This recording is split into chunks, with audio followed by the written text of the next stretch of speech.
Legado de Titanes. Episodio 1, Flameheart. Una historia original de Triais Pulplecat. Géneros: origen de superhéroes, ficción científica, drama, ficción oscura. Yo soy Novak Alina. Aunque nací y crecí en Estados Unidos, nunca fui una chica común y corriente americana.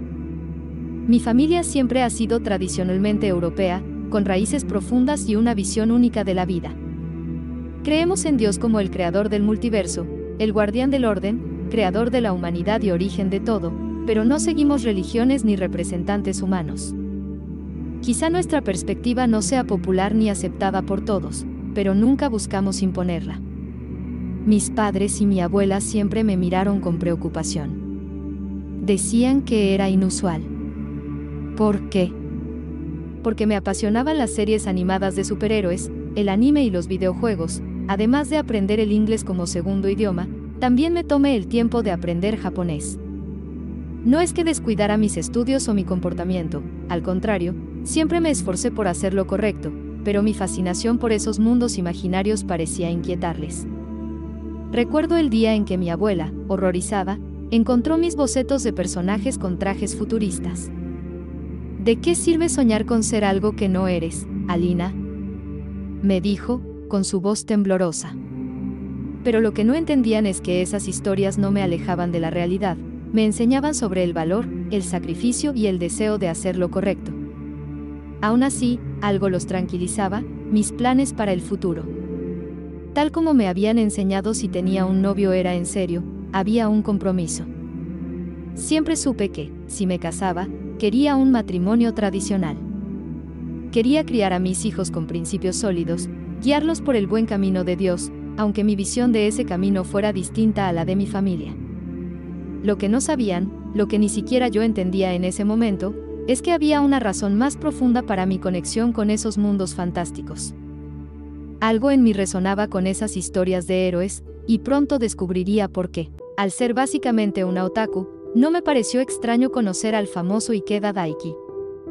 Siempre creí que con Dios todo era posible, incluso algo tan improbable como que un joven japonés de una familia tradicional pusiera sus ojos en mí.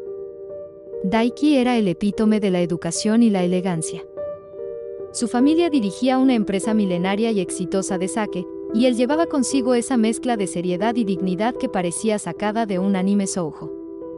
Un día, mientras caminábamos por el jardín de su familia, se detuvo repentinamente, tomó mi mano con firmeza y, con la expresión de quien cierra un trato importante, dijo: sé lo que deseas, y mi familia busca una esposa para mí.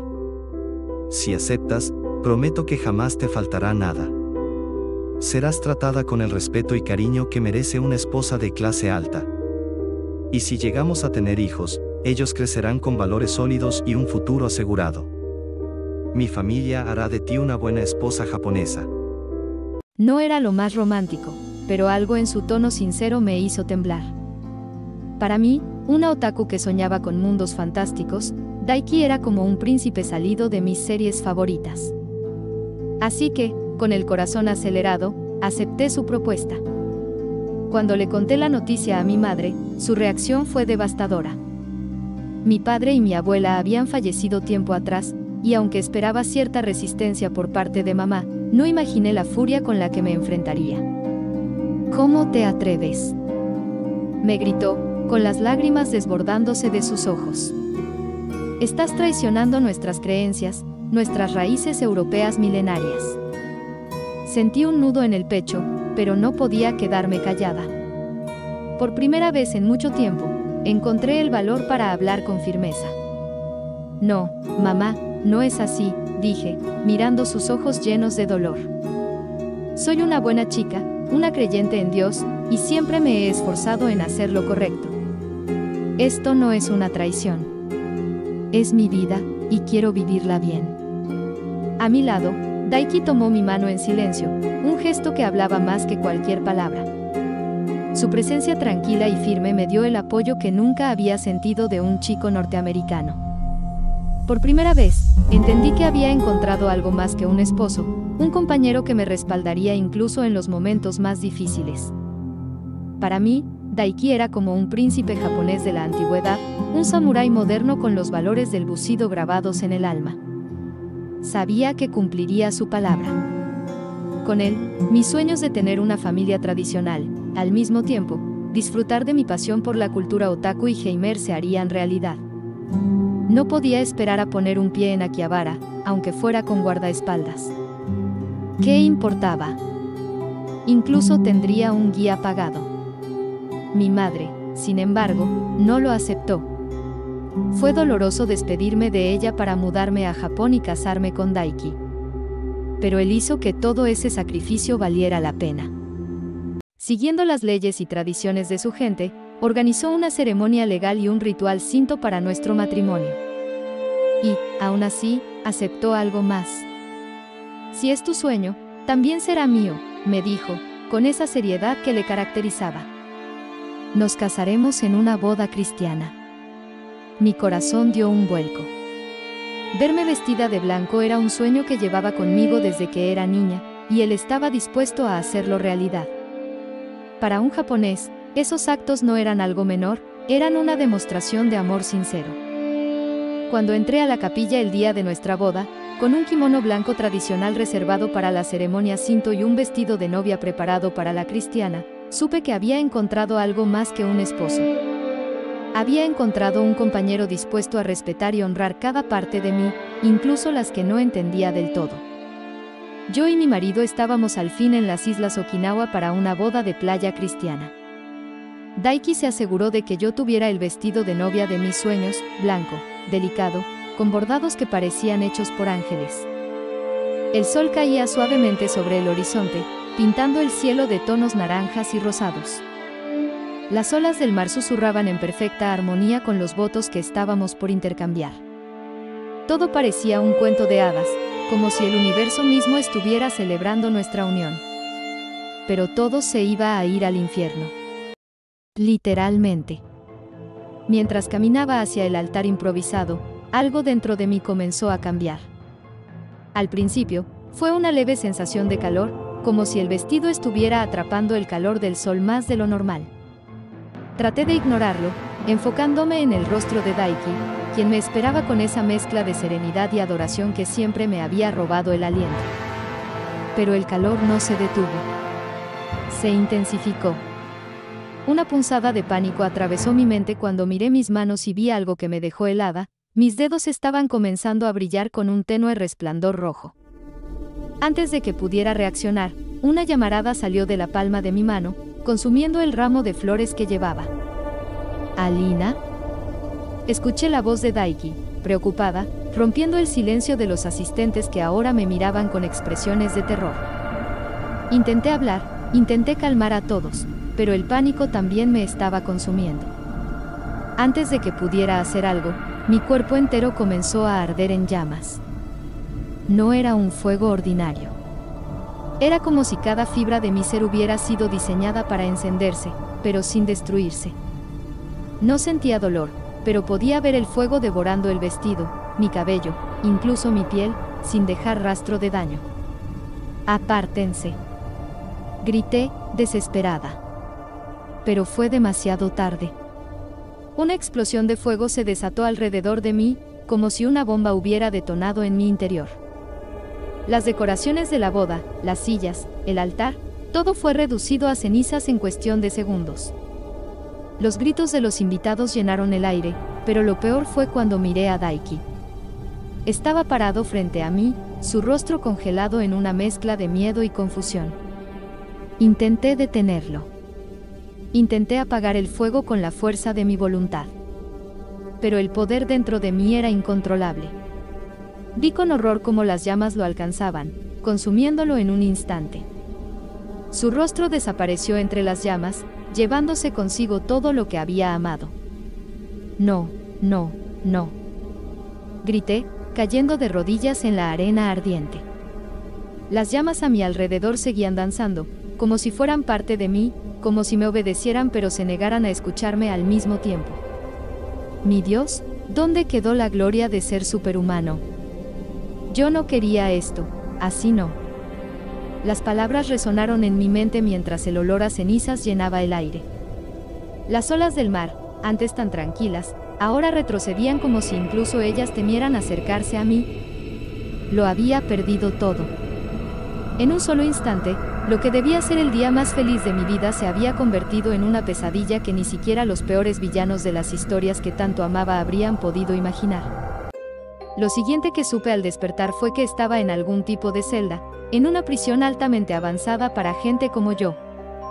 Las paredes eran frías y lisas, hechas de un material que no reconocía, y en el centro había un espejo que no se destruía, sin importar el calor que mi cuerpo seguro transmitía.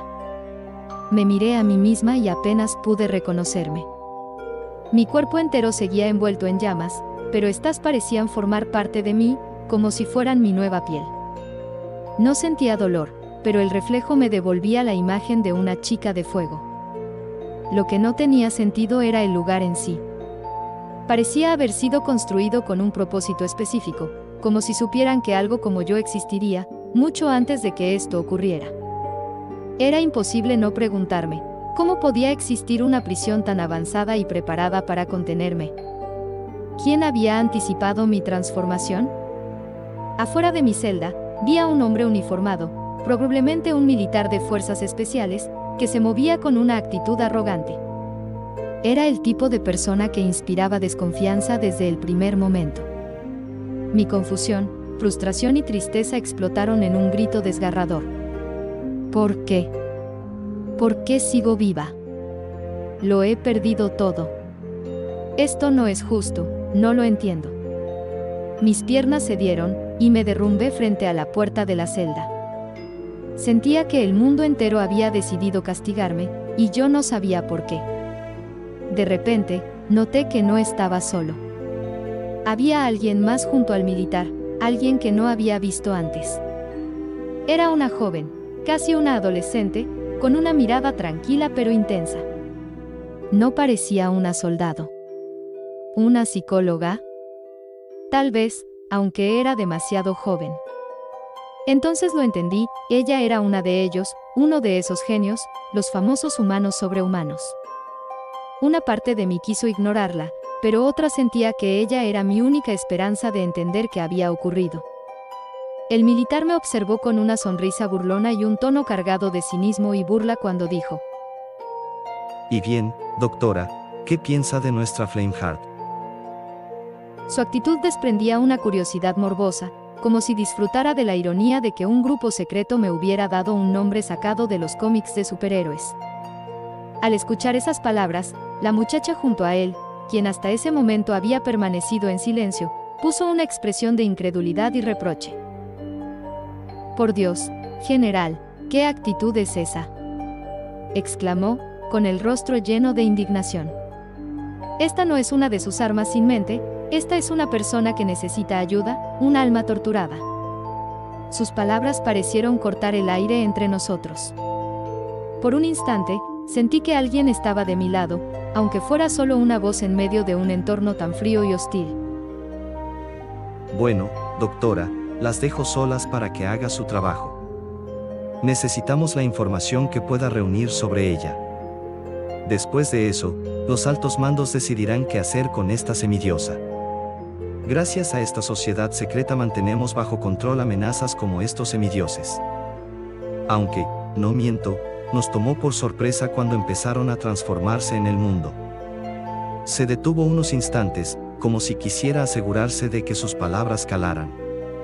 Luego añadió: en esta instalación estamos a salvo de estos semidioses, y al mismo tiempo, ellos están a salvo de sí mismos y de los gobiernos del mundo.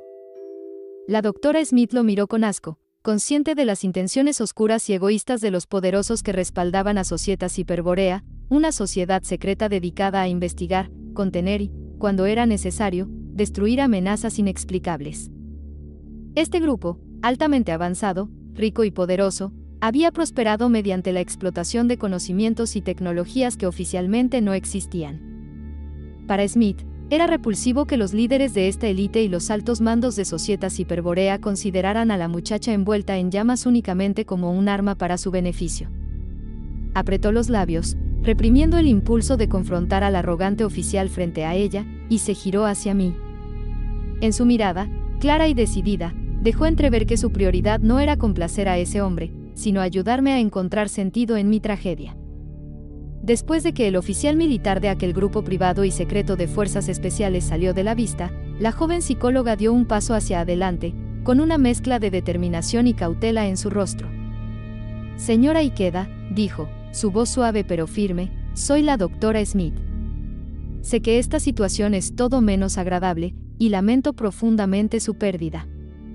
Pero, por favor, déjeme ayudarla. Había algo en ella que me resultaba inquietante. Quizá era su juventud, su mirada intensa, o esa serenidad que parecía desafiar la gravedad de la situación. Todo en su porte gritaba genio, pero yo no estaba de humor para admirarla.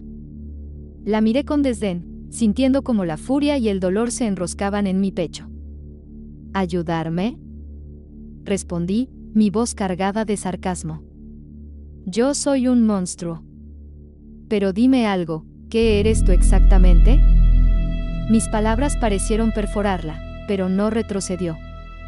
Su expresión apenas titubeó, como si estuviera acostumbrada a enfrentarse a preguntas difíciles o a personas como yo. En ese momento, no sabía si admirarla o despreciarla. La hermosa joven psicóloga me observó con una serenidad inquietante. Su cabello rubio caía como una cascada dorada, y sus ojos azules brillaban con una intensidad que parecía atravesar el alma. A decir verdad, tenía el porte de una diosa nórdica, alguien salido de un sueño antiguo y místico. Pues soy una genio, un prodigio, dijo con calma, como si no hubiera nada extraordinario en ello. Había una cadencia peculiar en su voz, una mezcla de certeza y duda que me desconcertó. Siempre pensé que los antiguos se referían a personas como yo cuando hablaban de semidioses o de los nefilim. Pero, últimamente, ya no estoy tan segura.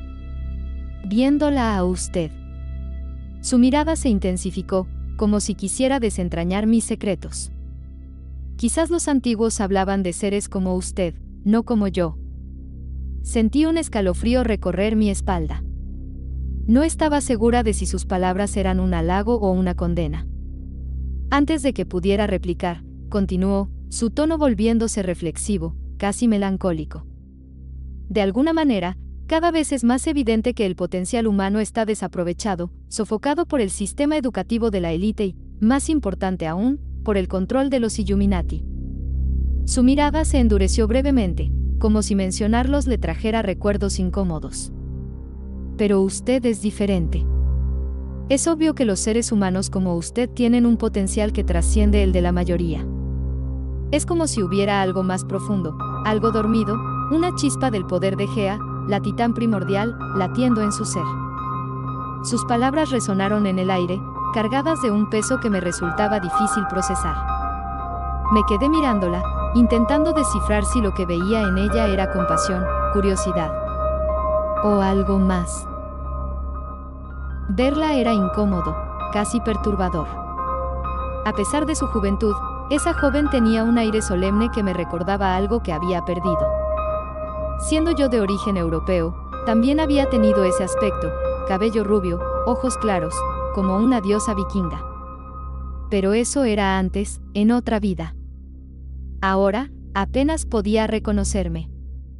La miré con una mezcla de sorpresa y tristeza, y de pronto, las lágrimas comenzaron a brotar. Las pequeñas llamas que acompañaban mis emociones no representaban un peligro para la celda ni para lo que había en ella, pero su mera presencia era un recordatorio de lo que había perdido. Cuando finalmente encontré mi voz, hablé con dificultad, entre sollozos. Esto es más incómodo de lo que debería ser. Porque, de alguna forma, pareces una hermanita mía. No lo parezco ahora, pero antes. Me detuve un momento para respirar, luchando por contener el temblor en mi voz. Antes me parecía mucho a ti.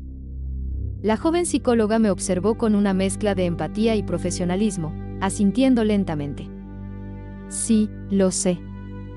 He leído sus archivos, señora Ikeda. Aunque no lo parezca, lamento sinceramente el sufrimiento que está enfrentando al desarrollar sus habilidades. Mis lágrimas continuaron cayendo, y sentí que mi pecho se encogía con cada palabra. Entre sollozos, murmuré, No puedes ayudarme, pequeña. Perdí a mi marido, perdí mi vida. Lo he perdido todo. Si alguna vez ha habido humanidad en personas como tú, entonces... Hice una pausa, buscando las palabras. Entonces, por favor, dame paz. La joven psicóloga se quedó en silencio, con una expresión de profunda reflexión en su rostro. Era como si estuviera cuestionando su humanidad, sus órdenes y lo que realmente significaba hacer lo correcto.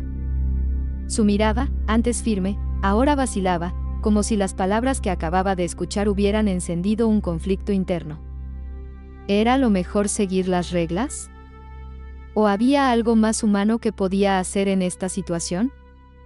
Había en ella un interés científico genuino, pero también un deseo sincero de ayudar, aunque quizás no lo pareciera. Smith no había ingresado a Societas Hyperborea solo por el trabajo, aunque, sin duda, estaba muy bien remunerado, sino porque creía que podía marcar una diferencia, que podía contribuir al bienestar de la humanidad desde un lugar donde pocos tenían acceso. Pero ahora, frente a mí, esa convicción tambaleaba. Mientras tanto, yo estaba completamente rota. Había perdido toda compostura, pero, ¿qué más daba? Estaba sentada en el suelo frío de la celda, abrazando mis piernas, mientras las lágrimas caían sin control. Cada sollozo que salía de mí era un eco de mi desesperación. Había perdido mi sueño de ser la esposa de Daiki, de tener una familia y una vida llena de significado. Había perdido mi humanidad y mi vida en el proceso. Lo tenía todo, y ahora no me quedaba nada. Sentí como las pequeñas llamas que me envolvían reflejaban el caos en mi interior, pero no tenían la fuerza para hacer más que brillar débilmente. Eran un recordatorio constante de lo que era ahora, un monstruo, un ser que ni siquiera entendía su propia existencia. Smith me observó en silencio, sus manos apretadas a los costados como si estuviera conteniendo algo. No dijo nada al principio, pero en sus ojos había una mezcla de compasión y duda, como si estuviera al borde de tomar una decisión que cambiaría el rumbo de todo. Smith se quedó en silencio, pensativa, con la mirada fija en el suelo. Para alguien como ella, cuya mente estaba acostumbrada a resolver ecuaciones imposibles y a comprender fenómenos que la mayoría ni siquiera podía imaginar, este tipo de situaciones eran desconcertantes. Las emociones humanas, los dilemas morales, esas cosas que la gente común daba por sentado, eran un territorio extraño y resbaladizo para ella. Mientras me observaba, intentando tomar una decisión, su mente trabajaba de manera frenética. Pensaba, analizaba, buscaba un enfoque racional para entender qué era lo mejor que podía hacer. Sin embargo, las lágrimas que yo derramaba, mi postura deshecha en el suelo, y mis palabras desesperadas rompían cualquier lógica que tratara de imponer. Entonces, algo cambió en su expresión. Cerró los ojos un momento, tratando de apartar sus análisis intelectuales. En un intento poco habitual para alguien como ella, trató de abordar la situación desde una perspectiva diferente, más sencilla. Si fuera una persona común, ¿qué haría?, se preguntó. Al abrir los ojos, dejó que su mente explorara un pensamiento que normalmente habría descartado.